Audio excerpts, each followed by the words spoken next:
네, 안녕하세요. 저는 한국천문연구원에서 달 탐사와 소행성 탐사 그리고 우주 탐사 관련된 연구를 하고 있는 최영준이라고 하는데요.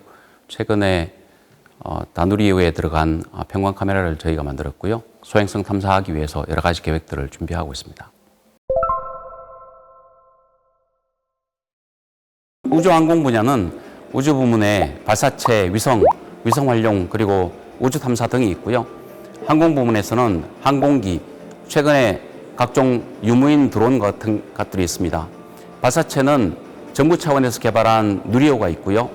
민간 영역에서는 해외의 스페이스X, 우리나라의 이노스페이스 페르지 같은 로켓을 이용하여 지구 대기권을 탈출하는 방법에 대한 것이 있고, 위성과 위성 활용은 구글 지도 같은 위성을 이용해서 지도를 제작하거나 여기에 GPS 정보를 이용한 위치 기반 서비스를 하고요. 일기예보 등 스카이라이프, 스타링크 그리고 위성방송과 통신과 같은 다양한 분야에서 위성이 활용되고 있습니다. 그리고 우주 탐사는 나사나 유럽 우주국가 같은 곳에서 달, 태양, 화성, 목성 그리고 그 너머까지 직접 탐사선을 보내는 것과 또 허블 우주망원경이나 제임스 웹 우주망원경 같은 망원경을 이용해서 우주의 끝까지 관측하는 그런 노력들이 있습니다. 저는 우주 탐사 분야를 전문적으로 연구하고 있어서 아무래도 약간은 그런 방향으로 말씀드리게 될 것 같습니다.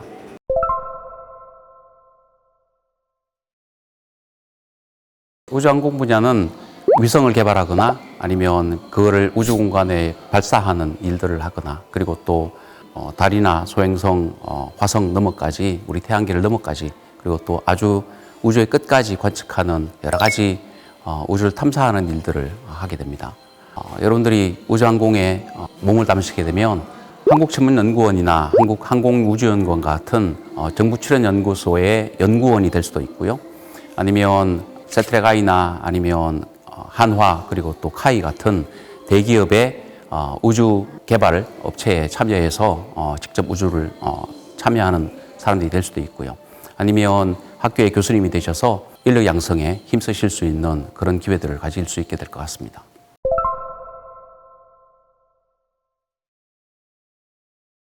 우리나라는 이제 저궤도용 누리호를 성공했고요. 그리고 차세대 발사체를 개발을 시작해서 2030년경에는 달에 보낼 수 있는 능력을 확보하게 됩니다. 그렇지만 해외에서는 이미 재사용 발사체를 사용해서 아주 싼 가격으로 발사 서비스를 하고 있습니다.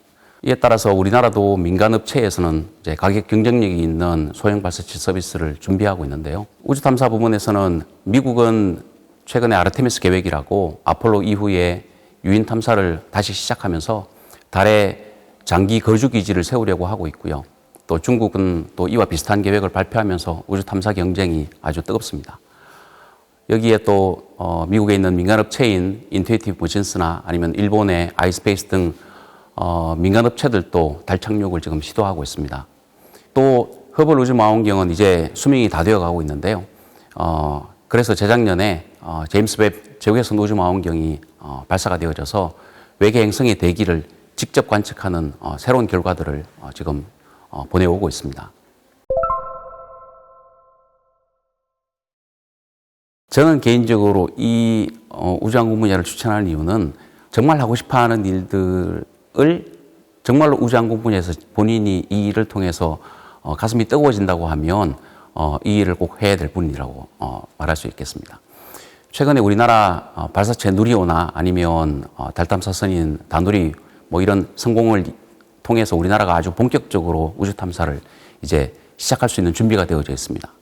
위성을 활용해서 우리의 삶이 이제 예전보다 아주 윤택해지고 이 서비스가 도대체 위성을 활용한 것인조차도 우리가 모를 만큼 아주 우리 삶에 아주 깊숙이 들어와 있습니다. 그런데 미래에는 이보다 더 많은 위성의 활용이 필요하고요. 그리고 또 그 서비스는 지구뿐만 아니라 우리 달, 화성까지 인류의 활동 반경이 아주 넓어지게 될 거기 때문에 이런 일들을 통해서 여러분들이 세상을 바꾸는데 참여하고 싶고 또 인류의 활동 반경을 넓히고 이런 개척 정신을 가지고 도전하고 싶은 사람들이면 누구나 해볼 만한 아주 좋은 분야일 거라고 저는 생각합니다.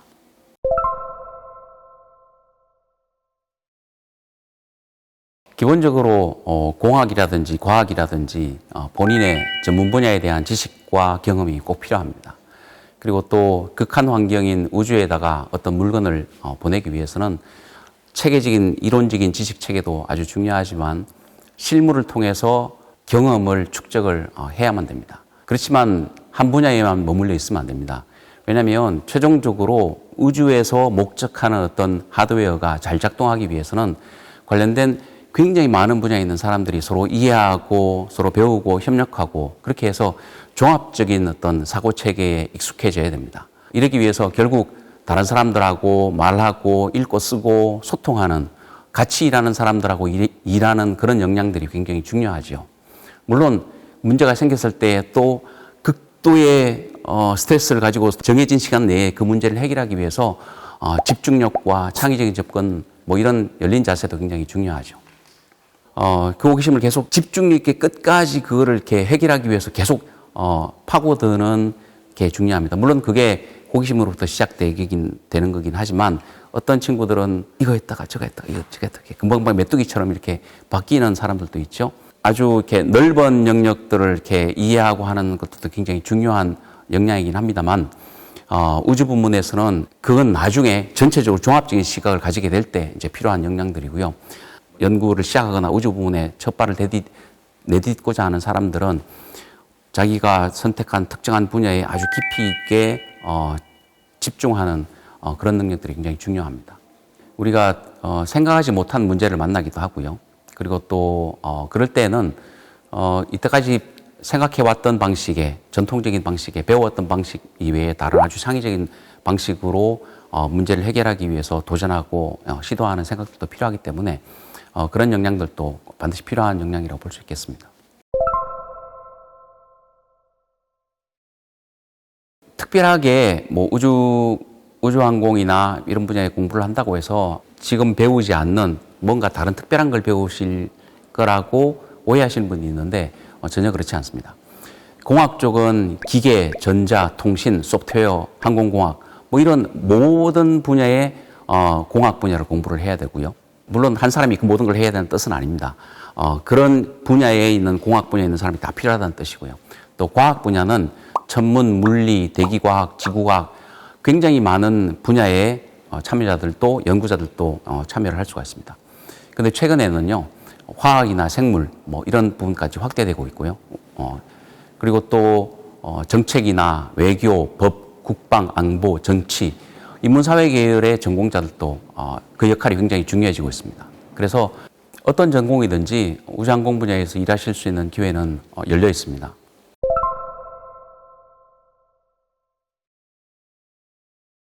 네, 무엇보다 중요한 것은 호기심을 따라서 스스로 궁금한 것을 해결하기 위해서 찾아보고 실험하는 자세가 매우 중요한 것 같습니다. 누가 시키지도 않았는데 뭔가 하고 싶은 게 있다는 것은 굉장히 신기한 것 같아요.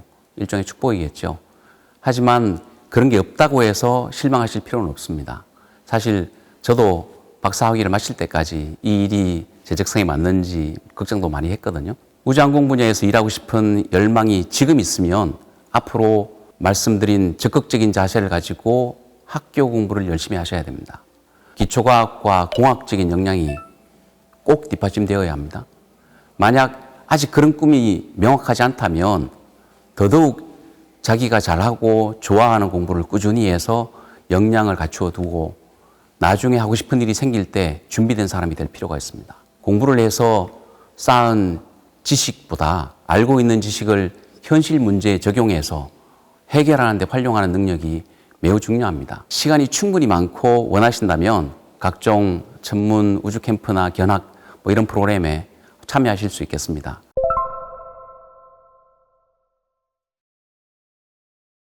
일반인들이 접근하기 가장 좋은 책들은 이제 칼 세이건의 코스모스 같은 그런 책들이 일반인들한테 접근하기 굉장히 좋은 책들이기는 합니다.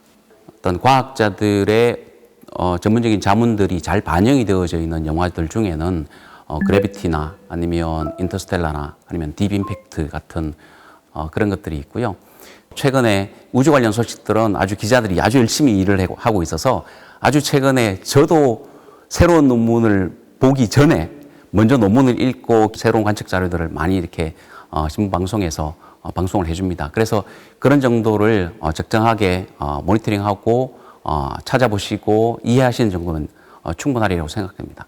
하지만 그 과정에서 그 원리가 어떤 것이고 또 그 이면에 어떤 방법론이 사용되었는지 이런 것들을 스스로 질문하면서 찾아보시는 게 굉장히 좋습니다. 지나간 책들은 지나간 지식들입니다. 지금 최근에 새로운 발견들, 새로운 지식들, 새로운 이해들은 우주 부문에서는 매일매일 달라지고 있는데요. 더 중요한 것은 그 사실을 안다는 것 중요합니다. 하지만 그 너머에서 어떤 원리를 이용해서 그리고 어떤 방법론으로 그런 것들을 우리가 알게 되었는지를 점점 스스로 질문하게 되고 그것들을 찾아보게 되면 그러면 그것들을 통해서 나중에 나도 그런 일을 하게 될 때 어떻게 하면 그런 새로운 발견들을 할 수 있는지에 대해서 조금씩 연습을 하게 되는 계기가 될 겁니다. 네, 오늘 우주항공 분야에 대해서 설명을 좀 드렸는데요. 보다 많은 친구들이 우주항공 분야에 관심과 호기심을 가지게 되기를 바랍니다. 감사합니다.